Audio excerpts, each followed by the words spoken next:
building blocks using trap and emulate. Before going into this, we can see two abbreviations: VMM, Virtual Machine Manager or Hypervisor. It means creating and running virtual machines by providing interface that is identical to the host. Then guest, it means it is a process provided with virtual copy of the host. Then you can see about building blocks. Here there is a virtual machine concept. It is useful, but it is difficult to implement. That is, it challenges on the dual mode systems. So we are going for other concepts. Here in building blocks, we can examine the building blocks that are needed for efficient virtualization. That is, the ability to virtualize will depend on CPU. If the CPU is provided with sufficient features, then we can write VMM that will provide a guest environment.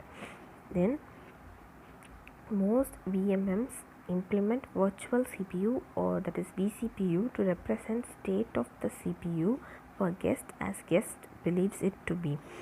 For each guest, the VMM maintains a vCPU representing the guest's current CPU state.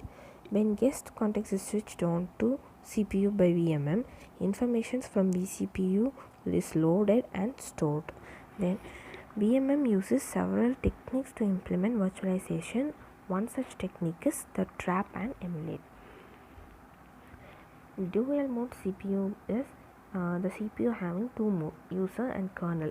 Here dual mode CPU means guest executes in user mode, kernel executes in kernel mode, but it is not safe to run a user level code in kernel mode.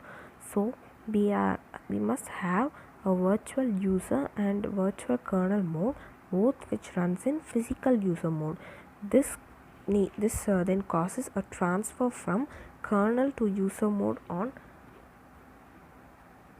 real machine, as well as from virtual user to virtual kernel in virtual machine. Then we can see how this trap and emulate happens. That is the process when kernel in the guest attempts to execute an instruction, it becomes as an error. That error is called a trap. Then it causes the trap to VMM in real machine. Then the VMM will gain the control and execute or emulate the action that was to be attempted by guest kernel in guest part. That is, VMM will execute what has to be